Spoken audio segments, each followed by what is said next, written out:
Hello everyone, this is Dan. I hope you're doing well. And in this episode of Android for Power Users, I'm going to be covering cyanogenmod, custom ROMs, TWRP, clockwork mod, system apps, and yeah, so let's dive right into it. Um, bootloaders and everything else.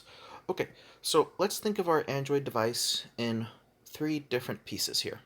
So here we're going to have the top piece is going to be the ROM, your operating system. Then the next piece is going to be your recovery, which is like your factory reset and everything else recovery. And then after this, we are going to have our bootloader.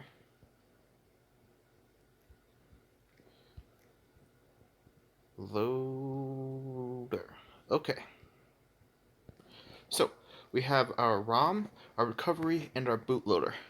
Now, you've heard of a custom ROM, and you've heard of a custom recovery, and you've heard of a locked and unlocked bootloader.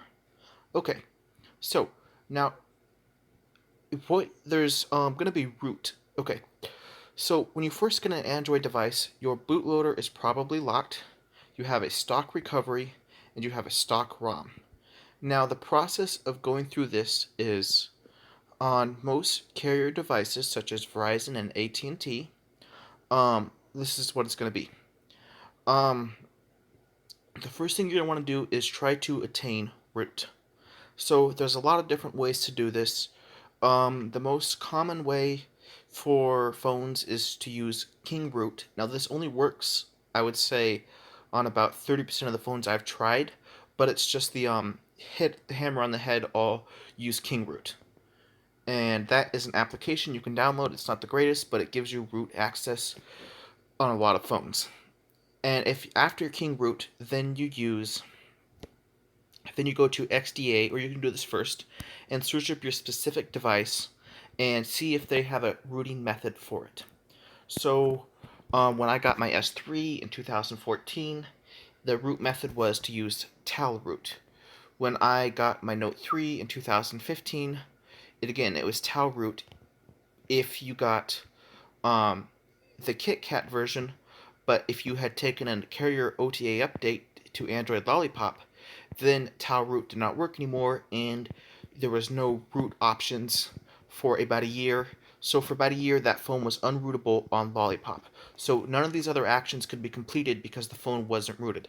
So you couldn't get a custom recovery, you couldn't get a custom ROM, and you couldn't get an unlocked bootloader because the phone was not rooted. Okay, so um, then about a year, a root became available, and this was posted on XDA, and it was a device-specific root. So now our ROM was rooted. Now, a lot of times you can just stop here, which is what I suggest doing now, because in my previous episode where I explained exposed, the only thing you really want anymore is exposed. The exposed framework is all you really need, and since all you really need is the exposed framework, you don't need a custom recovery, and you don't need a unlocked bootloader. But if you did want to get a custom recovery and an unlocked bootloader, this is how you would do it. So now your device is rooted. You have root, but a locked bootloader, and a stock recovery and a stock ROM. The next thing you're going to want to do is unlock your bootloader so you can flash a custom recovery. Now, how do you do this? This you need to look on the form for device-specific custom bootloader unlocks. So you would look on XDA, and if XDA doesn't have it, you might take your chances by going into the wild of Google search. And if you find something that looks reputable there, you might want to try it. But by doing this, you can brick your phone and hard brick it and destroy your device. So I would stick with XDA as it is basically the most trusted source. It's not perfect, but you won't find anything more trusted than XDA. Okay. So let's say you do find a bootloader unlock after your device is rooted, which did happen with the Note 3 that I had, because someone found a backdoor which could unlock the bootloader and make your device a developer edition. Now, what is a developer edition device? Well, with Android, you have the stock devices and you have the developer editions. Stock devices that you buy from your carrier, let's say you go into the Verizon store and buy a Verizon branded phone. It's going to have its stock ROM with Verizon, with the Verizon bloatware, and connect with the Verizon configuration files to connect to the Verizon cellular network. Um, but let's say you're a developer and Verizon does not allow you to have root. Verizon does not allow you to have a unlocked bootloader or a custom recovery. Well, if you're a developer and you want to make Android applications, you want to have access to all these things so you can test it on their phones. So what the companies do is they sell a developer version of the phone for, I think it's like $300 more than this normal version, stock version, and they sell it to developers to so they can develop on the phone. Now, this is called a developer edition of the phone. So, what happened with the Note 3 was there was a backdoor to make the stock phone think it was a developer version of the phone. It changed its CID number, and that made that unlocked the bootloader because now the phone thought it was a developer version and it was a backdoor and it unlocked the Verizon bootloader. So, now that our bootloader was unlocked, because what a bootloader does is it only allows you to have stock Verizon firmware. Only whatever firmware has been signed by Verizon and has the Verizon keys you allowed to install on your system. So you can think of this as saying you have Windows 7 on your system and it'll only let you install different versions of Windows 7, but you can't install Windows you can't install Windows XP, you can't install Windows Vista, and you can't install Linux or Ubuntu because it's locked to Windows 7. That's kind of like what a locked bootloader is, because Verizon has said you could only have what's signed with our keys, and furthermore, you can only have the latest version. So let's say you're on Lollipop, they won't let you downgrade to KitKat if your bootloader is locked because every time you update, the bootloader locks to the highest version you're on.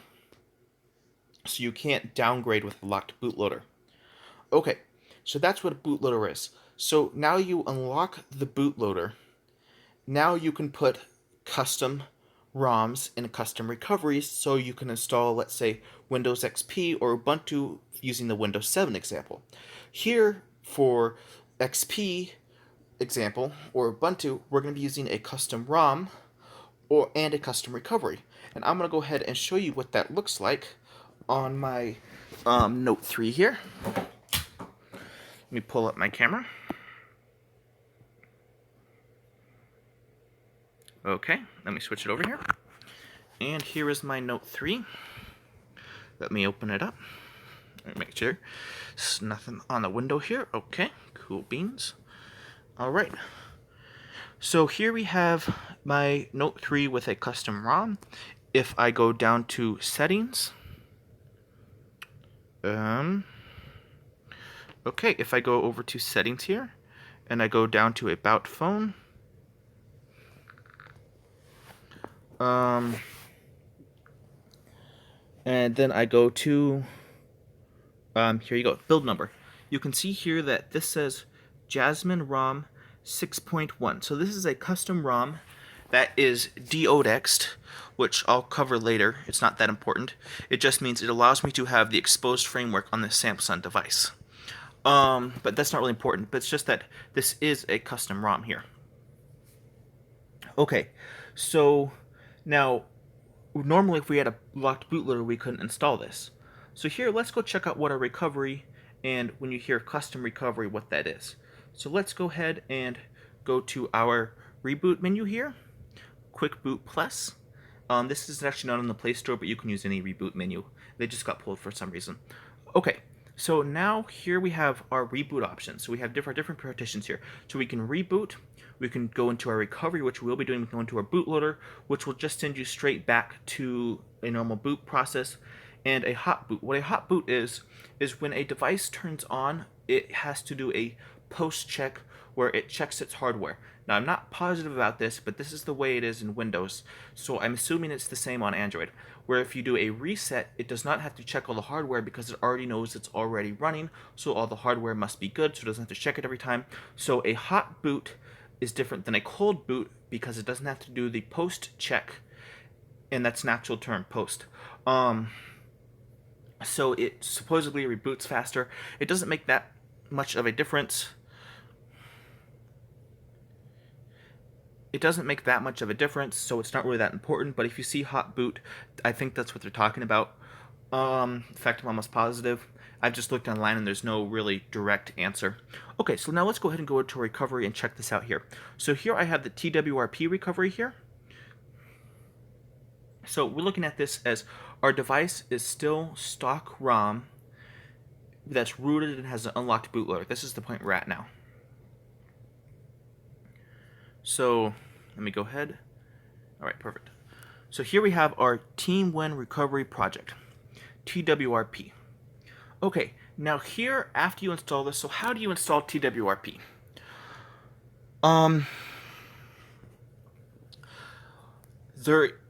There's multiple ways. You can do it on the computer, but most of the time you're going to be using an Android app, and I think it's an unofficial TWRP Android app. But it works fine. You just type in your device model number, and really what you're doing is you'll be following the XDA forms when it's telling you how to install a custom ROM. But this is what they'll probably tell you to do. You download the TWRP app, and you go ahead and type in your model number, and it'll come up with TWRP, and you want to double check online to make sure you got the right version, because if you do install the wrong version, you can hard brick your device, which makes your device complete brick, and you'd have to switch out the motherboard, which usually costs half the price of the device, and that costs a lot of money, and it's just a big hassle. You do not want to hard brick your device. Okay, so now let's say you have this and you are now in TWRP. So you flashed it and it's going to require root and it's going to flash, and you need to have an unlocked bootloader to do this. If you have a locked bootloader and you try to flash a custom ROM or a custom recovery, your device will get an orange triangle and will not boot. And if you're using Samsung, you need to go use Odin, which is a tool to flash stock firmware, and you would find the stock firmware for your device. You'd have to reflash that because you have to have an authorized firmware. So that, in my example, is like trying to use, if your bootloader is still locked, they won't let you have, Windows XP. So you try to put Windows XP on your laptop, and it comes with a triangle that says you can only use Windows 7. So that's basically what it is. Is it saying if you try to put a TWRP that's the right version, but your bootloader is still locked, you will get an orange triangle that's saying this will not work. You have to use the stock recovery. And it won't say that, but that's what it will be saying in whatever words it uses. Okay, so now that you've done all that, you have an unlocked bootloader, rooted device, you flash TWRP. Okay, so what does TWRP do? Well, TWRP, if your device isn't booting, you can go ahead and do a factory reset like you could on a normal ROM, like a normal recovery partition or normal stock recovery, but with TWRP and Clockwork Mod, I've only actually seen TWRP used, but I know Clockwork Mod does exist. You can install a custom ROM by, you can see the install button here. So you would click install, and it would search your storage, or you could do it yourself, for a custom ROM for your device. Then you would select that ROM, and then you would select install image. And usually after this happens, you would want to factory reset your device, and it takes about 20 minutes on the first reboot of a installed custom ROM. Now, if you've ever heard of a dirty flash is when you flash. Okay, dirty flash is not really important, so I'm going to skip it for this Android Power series, not to make it more confusing. But yeah, dirty flash is a thing, but it's not really important. I can cover it in the comments if you need to, if you'd like to know about that. Okay, so you can wipe your device, and you can also back up. But here's the problem with TWRP backup. It does not back up your photos or your media folder. So all the data you think would be as your data, it doesn't back that up. It only backs up your apps, your app data, and your system partition. So everything that's really important to you, such as your pictures, your media files, your downloads, your file structures, all that is not backed up. So if you think it's backed up, it's not backed up, and you're going to lose it if you factory reset and then restore from your backup. This is another reason why I don't suggest using TWRP. I only suggest just rooting and using FlashFire to get exposed module.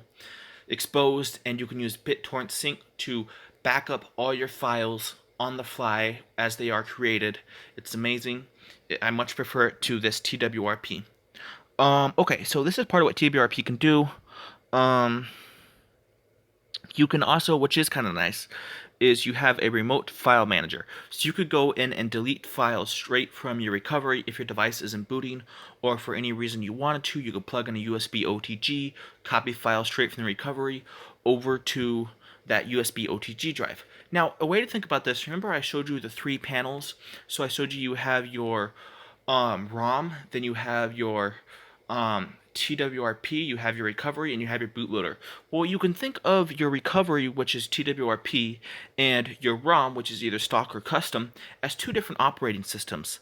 So they're on 2 different partitions. So you can think of this like a dual boot. So if you had a computer that could boot into Windows 7 and Windows XP, or Windows 7 and Ubuntu, you could think about it like this, and you can think of TWRP as the lesser operating system, kind of the much more basic operating system.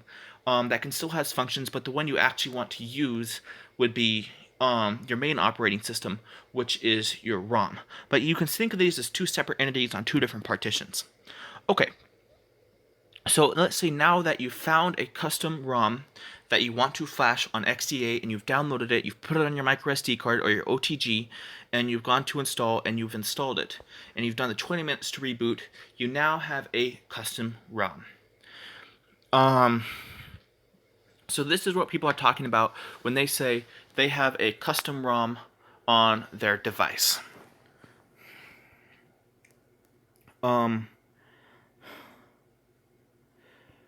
Right, so now let's get into system partitions, and then I'll close this episode up here in about 4 minutes. I'll just pass the 20-minute mark.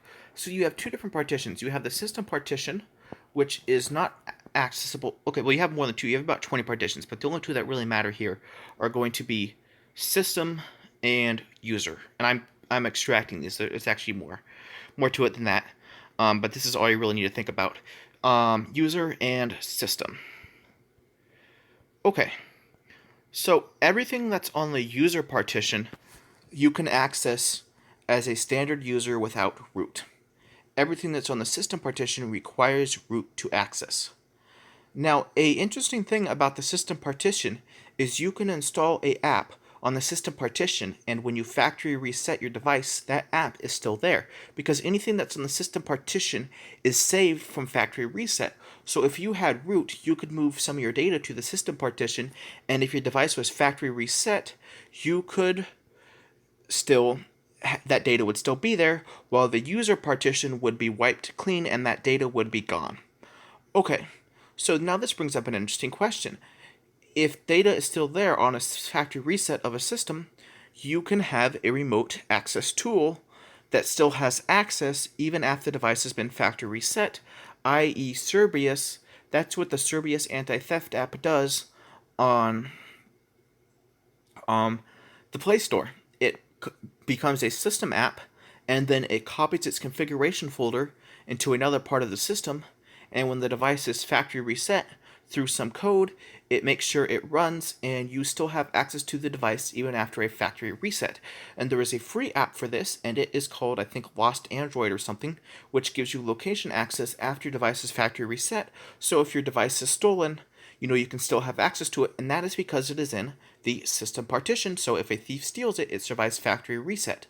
Now, if, let's say, you got a device and you wanted to make sure someone didn't do a rat like that after you factory reset your device, then you would want to go into, what did I just do?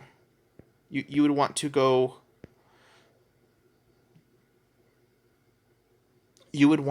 into, I need to stop clicking buttons here, hold up.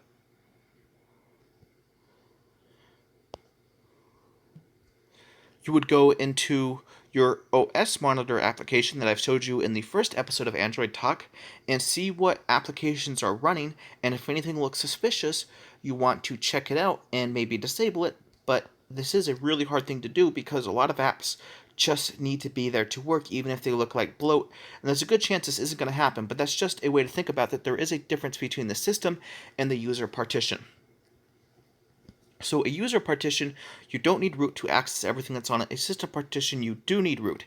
Now, a system app has some extra privileges. Now, I don't really know what they are because it hasn't been important to me using Android, but they do have some specific. So sometimes an app will want to be a system app for those privileges, but again, it's not something you'll see very often, or at least I haven't. Yeah, this is Android Talk, episode 4. Custom ROMs, TWRP. Oh, cyanogenmod. I forgot to cover cyanogenmod. Okay, so a certain version of cyanogenmod. Yeah, I probably should do this as a second lecture, but I'm not going to. Cyanogenmod. So you have, okay, Android Open Source Project. AOSP, Android Open Source Project. And then you have, yeah, okay. Now, you have AOSP, which is the open source version of Android, as Android is open source, even though it has a lot of influence from Google, because Google, I'm going to get into that right now. Okay, so here you have AOSP, but now you might have heard of things like TouchWiz, or HTC Sense, so HTC over here. And now these are modifications of the AOSP ROM. Now, some people complain that TouchWiz slows their device down, which I think this is old information because I think the devices have gotten fast enough now where none of this actually matters. So a lot of people, kind of like what you'll hear in the Linux community, almost cultic-like in my opinion, will say you need to use cyanogenmod. So, cyanogenmod, which does not use any of these modifications such as TouchWiz or HTC. It is just stock Android. In fact, it's so stock, it doesn't even have any of the Google applications unless you have to flash those separately. So you might have heard of GApps and GApps. It is so stock that it does not have Google Maps, YouTube, Google Earth, or any of these things on the device. Now, some people claim privacy reasons for this, but again, to me, it seems more of just like I want to be cool because I can use something that no one else has. I.e., a lot of what you see with Linux when it's not being used for work. This is what I see with CyanogenMod. So a CyanogenMod is completely AOSP, no Google, no nothing, all open source. So then you would have to go to your custom recovery. So this is a custom ROM, so you have to have a custom recovery in order to flash CyanogenMod. So you already have TWRP. So then you go to TWRP and you would flash another file called a zip, and obviously you know what a zip is, but this kind of zip file would be for this kind of zip file would be for yeah, to add the Google Apps in. So you would have the Google you'd have the Google Play services and the Google Play services, and I think there's something called a Google Framework, but don't quote me on that. Actually, I don't know, but I just know there's the Google services and what you need to run Google Apps on your phone. So you'd flash something called the GApps or the GApps, and if you've heard of that, it's not that important, but that's what they're talking about. Now, in my opinion, CyanogenMod, it really basically just kind of sucks. And I'll get into why. Some devices are unofficially supported or not supported. I've used it on supported devices, and really it's just not that good of ROM. It doesn't have a lot of features. Its gallery is terrible. Its camera options are terrible. If you look at the Samsung camera, the options are just amazing. And Samsung has built-in multi-window, and this is all TouchWiz ROM I'm talking about now, Samsung. So a lot of people will say, oh, you should use CyanogenMod, if you want to be one of the cool kids, if you want to have one of the cool Android devices as a cool power user. But functionality-wise, it really is pretty lame, and actually, going to give you a lot more headaches than it's worth. So I would not recommend going to CyanogenMod. But that's what CyanogenMod is. So here you have these things which, let's go back to TouchWiz or HTC Sense. So TouchWiz, you have a Google Apps, so you have Google Apps already built in, same with HTC Sense. So Google will already be built into these two, so not a problem. They meet the Google standards because they're made by reputable companies, and they have Google built in, and they have TouchWiz and HTC Sense. So they have their own little minor modifications. So this would be what the settings, what the settings bar looks like here, and This would be what the settings looks like, and where your application. Let's see here. Let me go ahead and go to application info. Where your application info would look like. These are things that are customized in TouchWiz and HTC Sense. Now there's some deeper modifications to how the Android system actually runs, but those things you don't need to worry about, and it's actual developers who spend their life on this, they worry about this and fix it so it's seamless to you, the user, and it just works. Um, and again, one of the amazing things why I always prefer TouchWiz is because you can do things like, um, let me see here. Um, you can do things like multi-window. So here I could swipe down from the corner edge of the screen, and here I can have a multi-window, so I can be doing multitasking, running multiple applications at once on Android.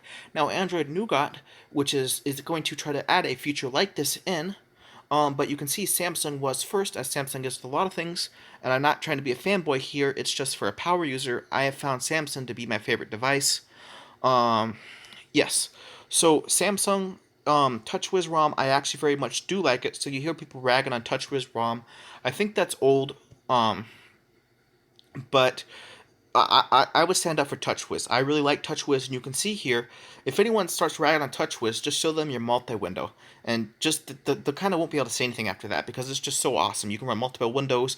You can go here and minimize it and move it around on the screen. You can open up 5 different versions, 5 different of these, and it's just amazing. And it has other things that I just really like, the Samsung ROMs and TouchWiz. So this is what AOSP, TouchWiz, and when you hear people talk about CyanogenMod, what all that is. Basically, in my opinion, you can ignore all this stuff.